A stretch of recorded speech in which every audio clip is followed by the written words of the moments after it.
Yeah, it's the Friendly Fire Show, episode 154 for the midpoint of June 2020. I'm one of your hosts, Steve from Stevivor.com, and with me, of course. Ben from Stevivor.com, apparently. Well, I don't know. I shut up, man. You're throwing it in there. Well, that's how you get there. It's been a long week. Okay. Before we do anything else, there's been a lot going on since we last recorded. So I feel as the two cis white guys on this podcast right now, not as qualified to discuss Black Lives Matter, but of course Black Lives do matter. And because it's June, I feel far better as a giant flaming gay to say that it's Pride Month, and related, we do I hope offer up alternative voices and preach equality and acceptance and inclusiveness. So I don't know if you have anything else to say to that. I just wanted to get that out there before we started because I think it's very important. No, very well said, I think. Well, good, because it's not just a now thing. Hopefully, it's something that we keep doing in everyday practice. And if you don't agree, by all means, please take it up with me because I would be happy to discuss. That out of the way. Do we need to do a COVID check? We should do a COVID check. How are you, Ben? How is your COVIDedness? Oh, it's been a rough week. I went back to the gym for the first time in about 4 months yesterday, and I am struggling to lift this beer to my face right now. I'm cooked. Like, this was the hardest. It was like a half an hour gym session. It's the worst I've ever done.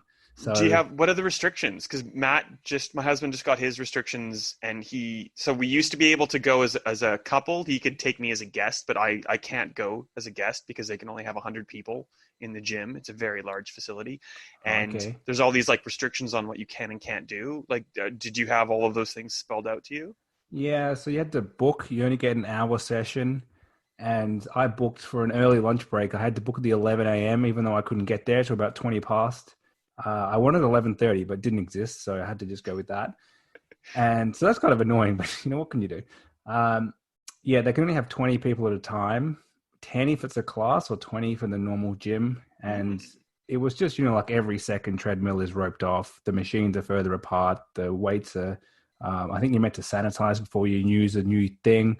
So yeah, but it's not super hardcore. There were people coming in like at 10 to 12, so your session's meant to end at 12, and I don't know what they were doing. They're obviously either super early, which defeats the point, or they're super late. So yeah, but I think people were generally trying though. Well, there you go. I've been like pretty good at like running and doing my like resistance band stuff in the house. But I have like completely fobbed all of that off this week. This week's been like the week from hell from me. We're not going to talk about most of these things, but I guess I'll just plug them really quickly. It's been that week where like some of the E3 stuff was supposed to have been in full swing, but that was supposed to have happened last week, but obviously most of it was deferred for obvious reasons. Black Lives Matter. But it's just been like a crazy, hectic, chaotic week. There's a thing from EA that goes up next week that I did, but I can't talk about yet, so I'm glad I just remembered that. We previewed GTFO. Its third rundown is now available. It's a cool little like Left 4 Dead survival horror-esque game from 10 Chambers, which I wasn't very keen on when I jumped into the preview, but by the time I'd finished an hour later, I was like super on board with. So check that out if you haven't. There was other stuff that I just can't remember. It's been a crazy week, but it all kind of culminated around the review embargo for The Last of Us Part 2, which we'll get to at the very end. But also today, and that's why we're recording, we had the very hyped, and I think it did pretty well, but we'll get to that in a minute. The very anticipated, there we go, PlayStation 5 Future of Gaming live stream, which Sony said was going to be about games, but we also got games and the console design. So I think that's probably the thing that we need to talk about first. I've talked for too long. Ben, you've seen both the PS5 and the PS5 digital-only edition, or whatever they're calling it. Yes, I have. What do you think about the console itself? Well, I will say it's quite interesting that this happened in the week that would have been E3, and Sony were not going to be at E3, so that's interesting. It doesn't really matter, but it's just strange how things turn out sometimes. I think all the memes that have come out today on the announcement day are pretty true. there's a lot going on. I saw one that said this looks like a, like a rich university's new arts faculty or something like that. And that is what it looks like to me if you put it on the side. I think they've probably gone, I do like it, but I think they've probably gone a little bit too artistic, as opposed to Microsoft is very, the Series X will fade away in your cabinet. It's the box that does all the work, but you don't really need to look at it. Sony have gone for more of a, here's our design, and you either like it or you don't. So, I'm not entirely sure. I would prefer an all black one. Oh, I 100% would like it more if it was one tone, not the two-tone thing. Yeah, but then the rounded kind of edges would probably look pointless if it was all black, because it would just be more plastic for no reason. So I can see why they've gone for this. It does look like a Dubai skyscraper in some directions. It looks, it's very kind of, there was a lot of memes today about looking like a router or just a PS2 inside of a white folder, all that stuff. Or a Japanese fan, like not like a THWIP fan, but like a column fan. You get it? Yeah, Dyson blade. Yeah, and the discless one looks like, to me, that was the design, and the disc model was an afterthought of, oh crap, people still use discs in some regions. We better put one in. So here's the thing that annoys me. Like the disc will probably be like what, $50 theoretically. So if you're thinking of the PS5 and the PS5 no disc edition, you're not getting a substantial savings by going the non-disc route. So you might as well just get a disc. On the other hand, I don't like having disc games, so I would probably just go to the digital one because that's my preference. But cost-wise, I don't think there's going to be a giant gap. And if we're thinking of like Xbox Series X and the rumored Xbox Series S and Lockhart, it's less powerful and without a disc and all these things to like bring down the cost theoretically considerably. So you still have an entry point without having to like fork out all this cash. Yep. I'm not sure. Like I honestly don't know which tact I like more. I feel like I kind of lean towards the Xbox one, probably because of me, but because it gives you more options. It's a less powerful console, but it's cheaper, but you can still run all these games compared to like, oh, I didn't spend $50 that one time, and now I have like a 4K Blu-ray that I want to watch and I can't because I bought the cheaper PlayStation. Like, I'm very much like you. I prefer digital, but I feel this is very US centered in that, as far as I'm aware, if you buy your game at a shop on disc or you buy it off the PSN store, it's the same price. Like, they don't have the big discount that we get here. So if you buy a game on disc, it's like 30 to 40% cheaper on day one to buy it on disc than it is digital. And if that type of thing matters to you, I think long term, that extra $50 you'll make back after like 2 new releases. So big time. That same saving doesn't really apply to places like Australia. I'm not sure which other regions have this same heavy discount on launch, or if any do even, but I'm pretty sure America doesn't to this extent. So it does seem like it's not really for us, and I can't imagine that one would do well in the same way that the disc-free Xbox One S did really poorly here, I imagine, because it launched and it was like $50 more than the one with a disc. Like, it was crazy. So that was a total flop here. But it seems like it's not really for our region, I'd say. Yeah. Well, and like, even if we're talking about America, if you spend $50 at launch and you don't need to have, and like, there's a lot of games we need to talk about. So like, if you don't buy games at launch and you go back into a GameStop or whatever your retailer of choice is 2 or 3 months down the line, the disc-based version secondhand is going to be far cheaper than going to the PlayStation Store and buying it outright. So yeah, I think so. Like, you spend $50 at the start, and you theoretically will save quite a bit down the line if you're patient. And like, there's like a Reddit called Patient Gamers, and they literally just wait to get games until they're cheap. And like, that's not a bad tactic, because you get a whole bunch of really, really good games for hardly anything, as long as you have the patience to do so. And I think that's really the problem. People don't have a lot of patience. Yeah, pretty much. I think, we'll see what happens. Maybe in Japan, that's a big deal. I don't know if they're more of a digital country for media at the moment, but yeah, it's an odd choice. Well, we might as well talk about games then. There were a ton of, and you've grouped these for us, thank you, Ben. There's a ton of exclusives, a ton of multi-platform things, and then we'll kind of get to the rest. We might as well hit the exclusives first. I think the most important exclusive to talk about is Spider-Man Miles Morales, not just because it's continuing the story of the Spider-Man game that we've already got from Insomniac, but because it's leaning wholeheartedly into an alternate voice. Miles, a minority, a crazy, amazing character on his own, who kind of started off in the shadow of Peter Parker, if you follow the comics, but now is his own like fully fledged hero. That like this is not only a great game to launch the PS5, it's like a really good game just for the time and where we are in the world. And I like it's just like I'm sure Sony didn't try to plan this like that, of course, because this has been going for a while. But like it's just like you couldn't, well, like chef's kiss. You couldn't have done this any better in my mind. Absolutely. I do think, though, am I reading too much into this? The fact that it doesn't have a 2 in the title, is it a smaller game? Only because what Spider-Man came out in 2018 and they did DLC. So if they started working on this then, it's only going to have had a proper, 18 months of development, which is very small for a big, AAA game. So I will say it is reusing the world that was already made. So you're still in New York. That will cut down development time a lot, but it does seem like a very short development time by current standards. I feel like Insomniac probably started this. Like I feel like this was always the plan. So I'm not as concerned, but I do understand what you're saying. In terms of the games that Sony itself is putting out on the PS5, there's only one with an actual numbered bit in its title, and that's Gran Turismo 7. Even like Horizon 2, which has a bloody 2 in Roman numerals in its logo, is not being called Horizon 2. It's being called Horizon Forbidden West. So I don't know. Like I'm both ways about it. I get what you mean, though. We'll have to wait and see. It is a great launch title if they get it there and it doesn't get delayed. And they needed something to go up against Halo, which isn't Killzone. And thankfully, there was no Killzone today. So I think that's a much better launch title. And we've already kind of outed Horizon not 2, but there's a 2 there. And it's going to hurt my brain like the Watch Dogs underscore thing does. And like we'll get to Resident Evil 8 Village or whatever it's called. Let's just call it Horizon 2. That's it. There is a 2 there. We're going to use it.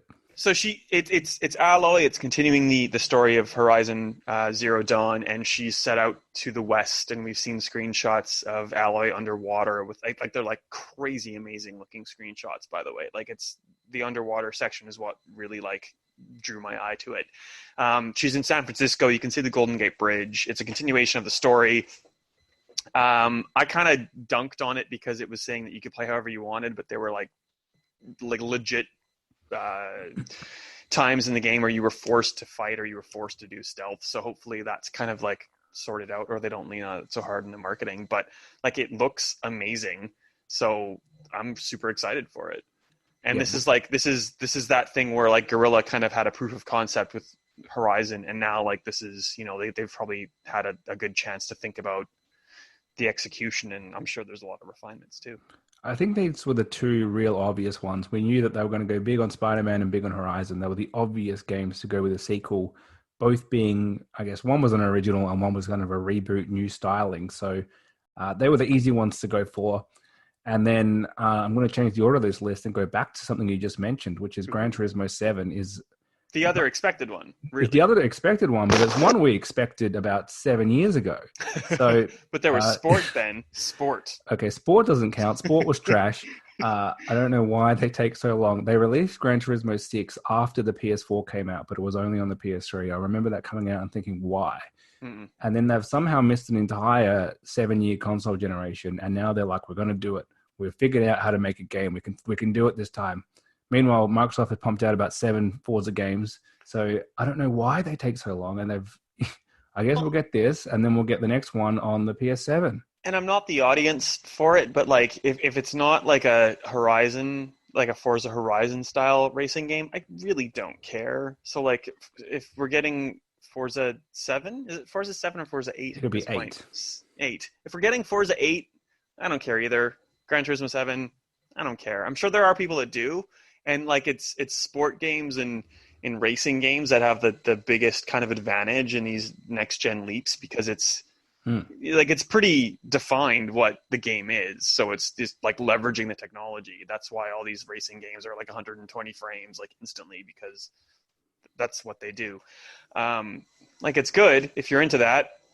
I'm happy to move on unless you want to talk about it some more. Now we can move on to a game that I am very excited for, which is Ratchet and Clank Rift, I Oh believe. God, I thought you were going to talk about Sackboy. I'm so glad you're No, not. no, Okay, no, no, good. no. Talk about Ratchet and Clank, please. Ratchet and Clank, I can't remember what it was called. It came out in around 2016 or 15, maybe. Wasn't it One of just like a my, reboot called I think it Ratchet and was just a Clank? reboot. I think so. I think that's one of my favorite games, which no one really talks about this generation. I played it. It was kind of went under the radar. I never went back to it, but I really enjoyed it at the time. It was just an easy little platformer that you kind of just played mindlessly, and I thought it was great. So it's not something we need lots of, but I think to just have that early in the life of the PS5, it's different to what Sony otherwise offer. It's not that heavy, over-the-shoulder, third-person, dark game. It's just some light and fun. So I'm really looking forward to that. Nice. And it's like big gimmick, Rift Apart, is that there's like interdimensional rifts. So as part of the trailer, we saw like Ratchet getting replaced with Ratchet,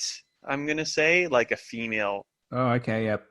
main character who may or may not have meant to have been like Ratchet in that timeline or something, but we'll see. It's cool. Like Insomniac, crazily enough, out of all these exclusives, it's producing two of them, and obviously different studios and stuff. But maybe that's amazing of Insomniac, and maybe that's adding more like weight to your point of maybe the Spider-Man game's not going to be as sequel-y as we think.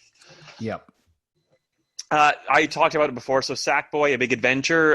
It's not by Little Big Planet, who are probably like neck deep in Dreams. This one's being handled by Sumo Digital, who's basically like Blue Point Games in that they'll just do anything you ask them to do. So Sumo did like Xbox Fitness. They did a whole bunch of, I can't think of any beyond that right now. They did a whole bunch of like weird ports and kind of like they're a port generic studio, right? sequels. Yeah, so they're doing Sackboy: A Big Adventure, which is like Sackboy from Little Big Planet.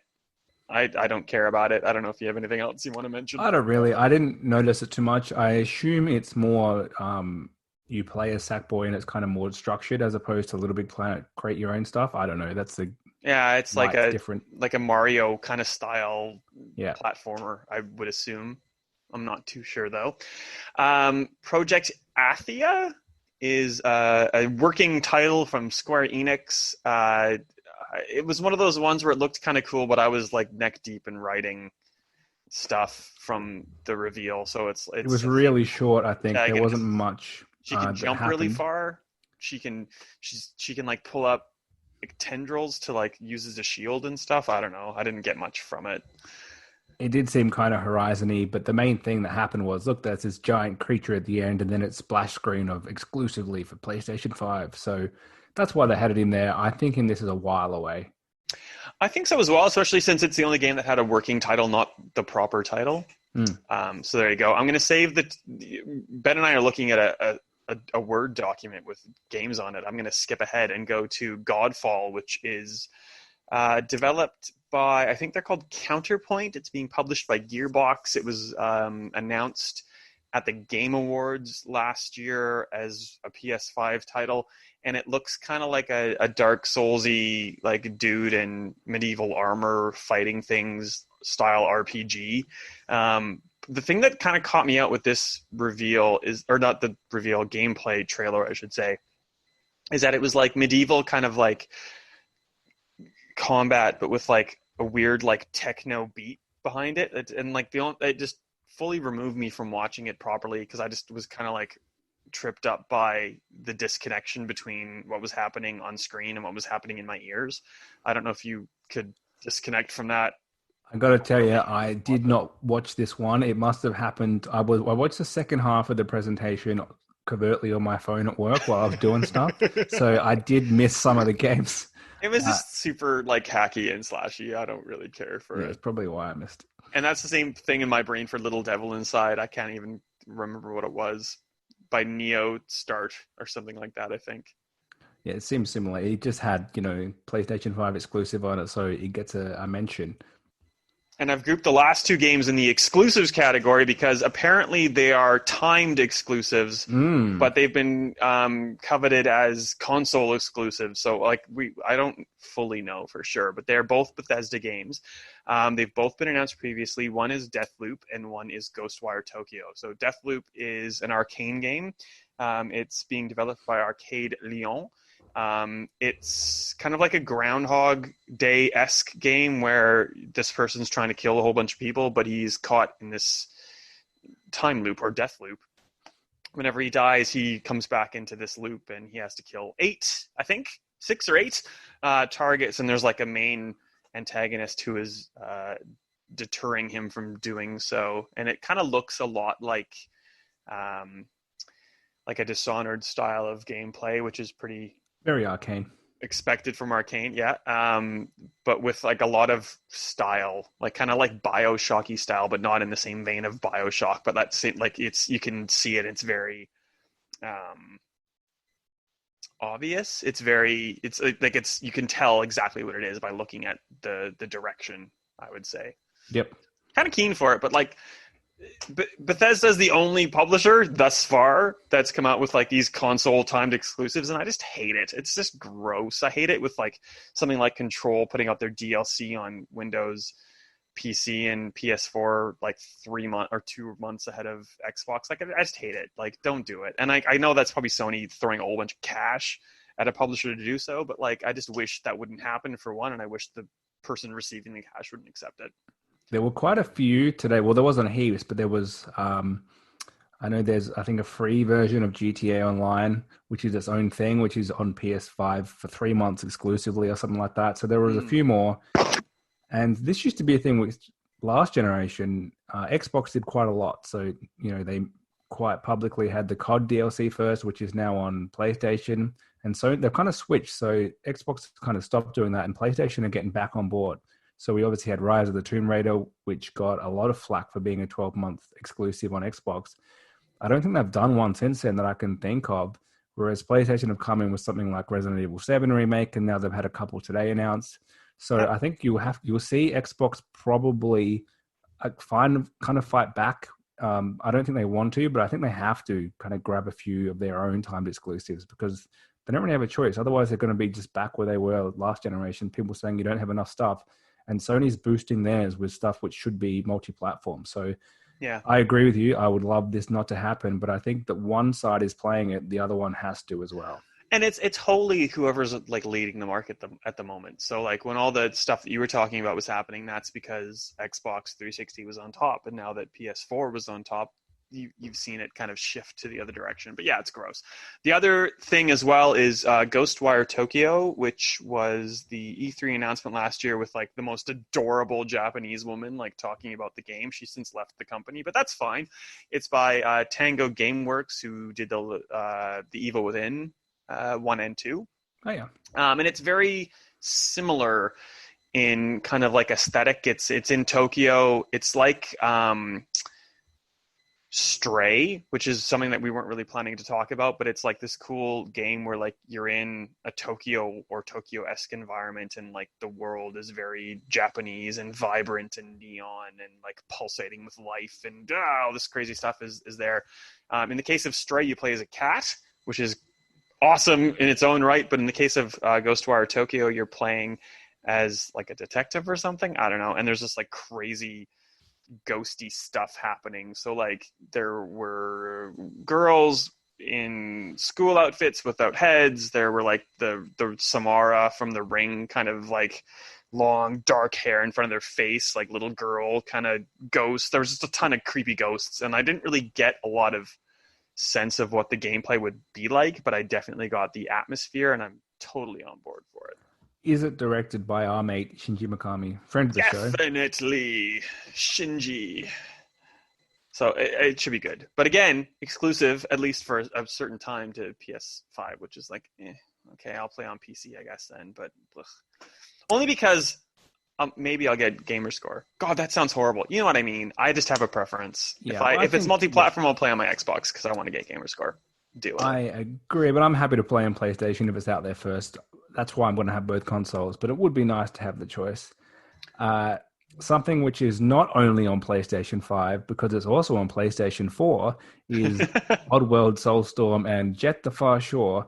I'm only mentioning these because I'm not going to talk about them, but just because there were some games today that were clearly cross-gen. Those are two examples. Yeah. So there was kind of built up, this is the PS5 reveal, and most of it was, but not everyone's on board with that. Xbox has taken a very flat stance of everything will work on both generations. Sony have gone the other way, saying you need to upgrade, but it's clearly not a cut rule. So there's obviously some stuff which is going to be on PS4 as well, and we don't really know how that will work. We'll get to that a little bit later. Also, a game called Goodbye Volcano High, which like I only mentioned because it was crazy insane. It was like dragon furry culture playing guitars and like having teen angst, and that's also coming out on PS4 and PS5. And like there's been from me looking at the website stats, there's been a lot of crazy interest about it, and I'm actually kind of curious about it. Yeah, it seems like almost like a visual novel, but I don't think it is. It's insane. But like we'll get to that PS4 PS5 cross stuff in a second. We're obviously going to have cross-gen. The other stuff today was the multi-platform stuff, which is coming to Xbox. They obviously didn't say that, but Xbox were very quick to tweet what they were getting as well. Big time. So see, Hitman 3 was probably I would say it was my favorite game that was announced today that I didn't see coming.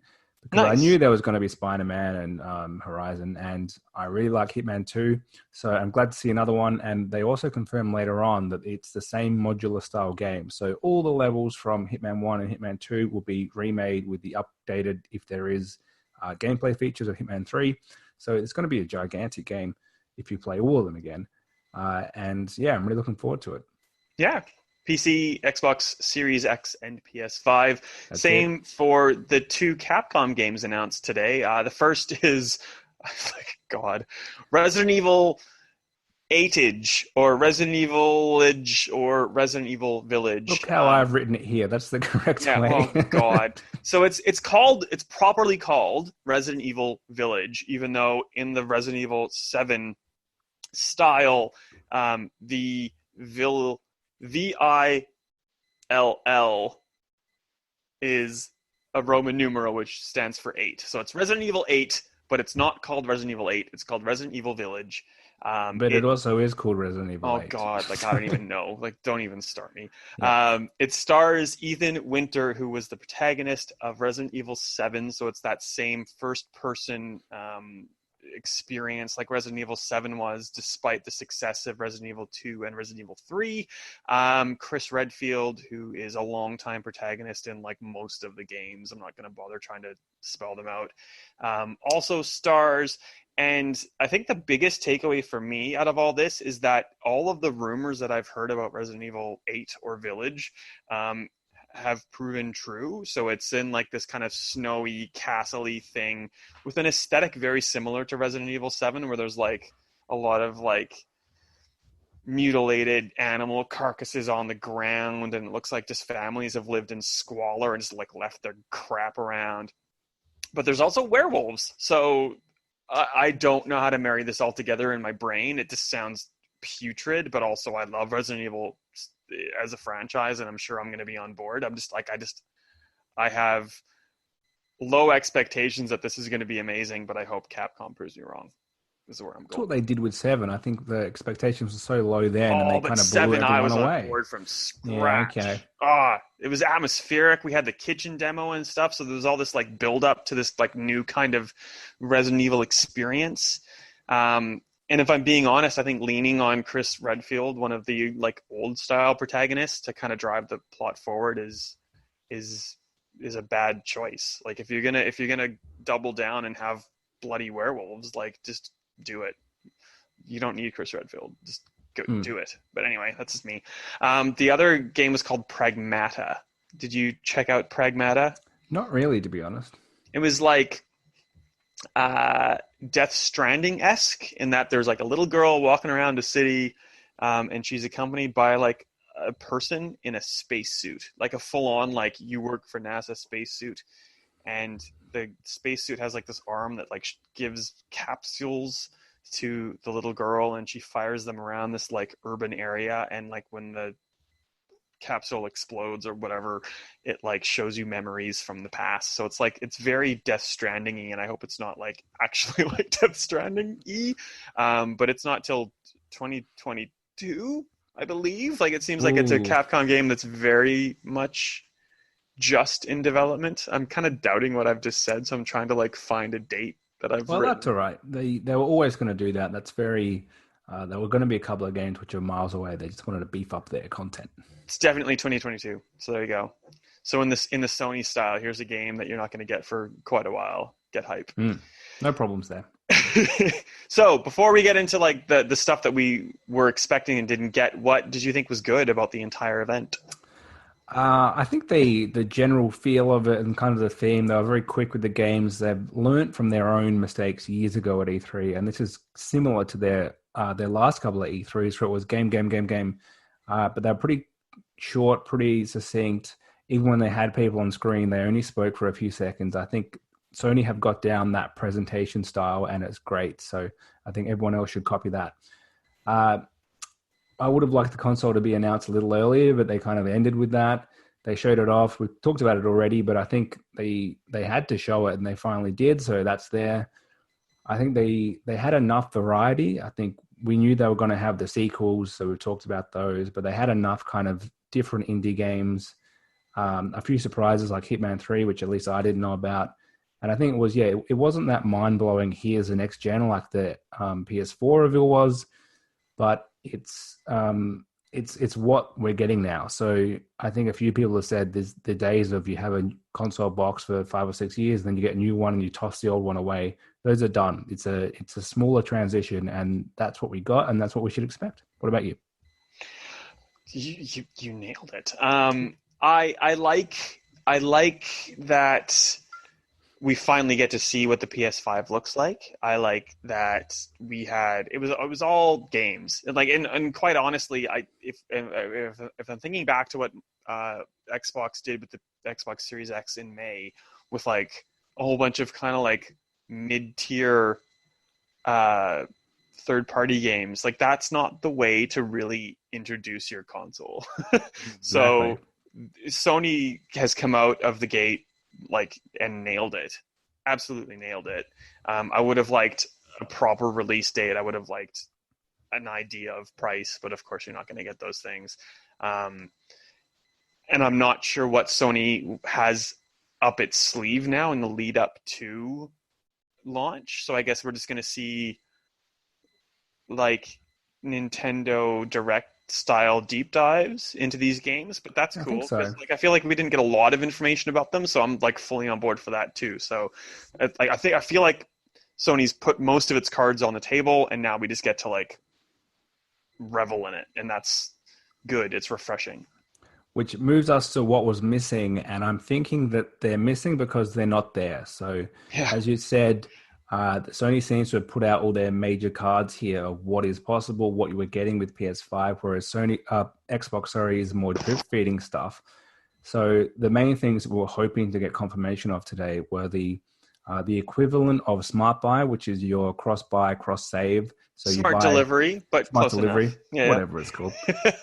So confusing. Same idea. Terms. Buy it on Xbox One, get it on Xbox. That's it. X. Or vice versa. I guess it works both ways. So we didn't have anything like that last generation, and it was a real pain to first of all have to buy a game twice, but then to start playing it. And then I remember it happened to me with Black Flag. You know, you put in 20, 25 hours, and then you have to restart when you get it a month later on the new console. And of course, you want to play it on the new console. So Xbox have addressed that, and they've kind of, not only are they said all their games are going to be upgraded for free, but they have a way for publishers to migrate them easily. Whereas Sony have basically left it to publishers to do their own thing, and presumably that means there can't be cross-save if they just give you a code for the PS5 version. Well, yeah, it's super confusing. So like all of the Xbox first-party games are smart delivery capable. So like you buy it on one, you get it on both. Like either way, it doesn't matter which, you get it on each. If you buy a Sony game on PlayStation 5, their marketing has been, this is a PS5 game. So you don't get it on PS4 because it doesn't exist on PS4. There's backwards compatible. That was a good. Well done, Steve. There's backwards compatibility. There we go. On certain games, but we don't know which game. We don't know anything about it. They've said just the 100 most popular PS4 games will be available. I think they've suggested more will be added later in much the same way that the Xbox One currently does it. It keeps adding stuff. Yeah. But we don't know how it's going to work. You know, is this natively emulated, or is it playing a PS4 OS basically? We don't know. We don't even know. I don't think I've confirmed. Can you put a PS4 disc in, or do you need to buy it again? So Yeah, I don't it's know. just some of that basic stuff that we don't know yet. Can you use a DualShock 4, or is the DualSense too different? I would Some of that imagine from stuff. the way that they've said, like, we've made a clean cut, like you won't be able to use peripherals. And Yeah, I like think so. there's a PlayStation camera on PS4, and now there's a new HD, whatever it's called, PlayStation 5 camera. So I'm pretty sure for peripherals you're needing to buy the new ones. But even like in the way that games go, Control, Destiny 2, Yakuza Like a Dragon as examples. These are games that are coming out on Xbox One that we know of that have smart delivery. So they're third-party games, and it's already been confirmed that if you buy it on the old console, you'll get it on the new console, and all of your saves, your progression, your entitlements come across. And because Sony didn't do anything about that today, we know, like in the example of was it not even Hitman? I can't even remember. In the example of definitely of Grand Theft Auto, of Control, you know that you get those games on PS5 without paying anything else. But does your progression come across, or do you just get to own that game? And we still don't Yeah. know those like really integral questions. We don't have answers to those questions. And if it means having to start from scratch, that's not great, in my opinion. Neither option is great. It does seem like publishers are driving this, and Sony have said you can do what you want. And okay, fine, but that means that that doesn't have the technical side of it where they can just migrate it like Smart Delivery can. So if there's no way for you to, as you said, if there's no way to move the progression across, publishers can't choose to do it. They need the tech side of it. So uh, maybe they'll announce it, but it kind of seems like if that was a thing, they would have kind of put that out there as a pretty big feature. Well, if you're comparing features, well, and I get like so the Sony PS5 SSD is leaps and bounds better than what the Xbox Series X is going to have. But I feel like this kind of stuff with all these games as a service that you are being encouraged to continue playing, like that's so there's pros and cons to each console. But I feel like that the Xbox platform and approach is more beneficial to a consumer than what PS4 and PS5 is offering. But Absolutely. But maybe we'll find out more. that goes back to your previous point of the market leader doesn't have to be consumer friendly. So Xbox need to win more people, and they're being a lot friendlier to them for it. Yeah. Well, and that's the thing. So we'll see what happens if Xbox gets this massive lead and then gets complacent. That's kind of what happens, isn't it? We'll see. It's all dependent on the games. So their July event is very important, I'd say, for the future of this generation. Nice. We're taking way too much time to do all this stuff, so I will give you a really quick rundown if you want, Ben, of The Last of Us Part 2. Let's have a quick rundown and we'll discuss it more in depth once a commoner like me has actually played it. You've been playing it for some weeks now ahead Yeah, of release. like 3 weeks. What is your elevator pitch to me? Should I be playing this game?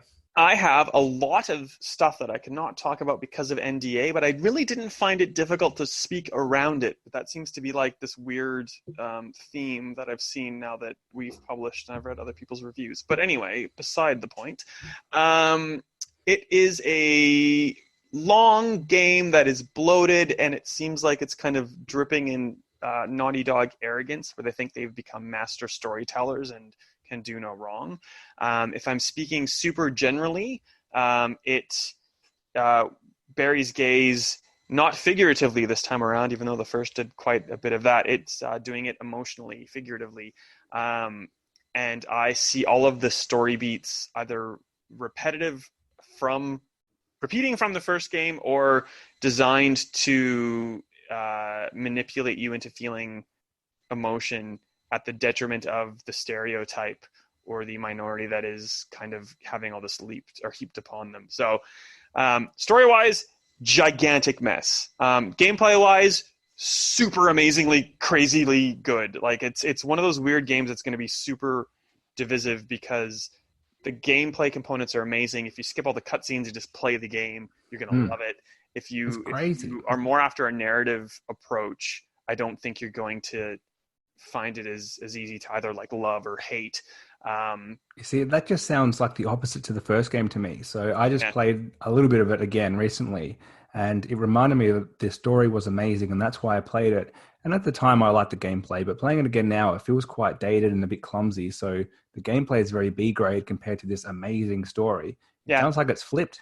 It has, like, even in terms of the opening, like the opening of The Last of Us was just like action packed and crazy, and the opening of 2 is just so slow, which is like you can kind of afford Naughty Dog that at the start, but they kind of take that approach to the entire thing. Like everything's just very padded out. They're like, you know what?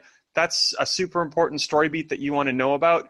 We'll get back to that in like 4 hours. I was like, oh, really? Why? So it's I don't know. I'm happy when people have played it to talk about my like specific gripes about it, but I think I've hit them generally without ruining anything quite well. So that's on the website right now.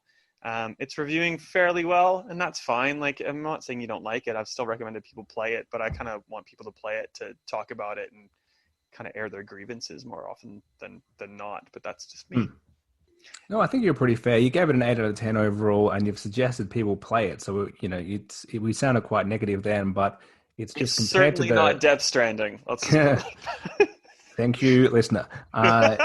Compared to the heights of the first one, I think it probably sounds like people are going to be maybe a little disappointed. It's not quite what they expected, or doesn't quite meet those lofty heights, which is a classic sequel in a lot of ways. You can't quite get to those levels again. It's like well, it's not, but like the same idea as, you know, like the first season of Lost, which was this like crazy high concept delivered well season, and then like I don't know if they had an actual plan beyond that. So it's like, oh, what can we do that's good? And it feels like a little bit of that.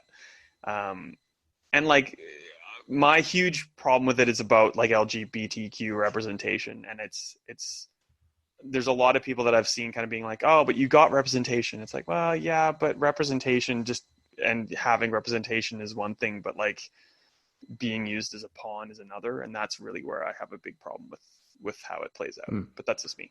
Well, I'm glad to hear the gameplay is great at least. And so I'll check it out. Super good. Like it's on any difficulty, it's crazily good. Like it's definitely worth playing, but just like, I don't know. I feel like Naughty Dog has been praised for their work so hard, they kind of have lost touch with what made it good in the first place. And they're either repeating beats or just kind of like deciding that they've done no wrong. But anyway, that's me. Very cool. Well, I'll play it with the people when it comes out in a week or so. The plebs. You can sign in as me. You can play it on PS4 right now if you log in as me. No, I won't do that. Trophies, Ben. I don't want to give you trophies. So I've got all the trophies, so it's fine. I've got all of them. Yeah. Okay. What a scandal. So tell me that I hate this game now, people. It says 8 out of 10, great. So it sounds like a pretty good game overall. Great enough. I wish I could change the graphic, but anyway, great enough. It's pretty good. Okay. Ben, thank you for joining me. It's How been can a we find pleasure. you on the internet? I am, what am I? Ben_Salter on Twitter. And I'll just say before we leave, this was meant to be E3 week. We were planning to be there. The world changed and we couldn't go. So I'm a little disappointed because as much as I have been to a lot of E3s, I've been to 6, I realized, since 2012. But we haven't been to one together since 2015. That was when you were still an unmarried man, was the last time we went to an E3. No, that was right before And we were so close to going again, but not to be because the world shut down. So that's a shame. There's always next year, maybe. Did Facebook tell you that today, 8 years ago, we became friends on Facebook? Which, if it's not the exact date, it's pretty damn close to probably the day we first met. It probably would have been, yeah. No. And that makes me sad because we were supposed to go this year. But whatever. It is what it is. Yep. We're safe and healthy, so that's also good. Have to be next year. Yeah. How can we find you on the social media? Oh, God, it doesn't matter. I'm S-Wright on S-Wright AU on things, and if you don't like my review of Last of Us, don't get in touch with me. That's fine. And Stevivor for everything else. Thanks for listening. And we'll be back with more The Last of 2 in 2 weeks. The Last of 2. Hang on. The Last of Us Part 2. It's not The Last of Us 2. Jeez. It'll be The Last of Us. I haven't played it. The Last of Us Part 2 review. Oh, that's the name of the episode. Boom.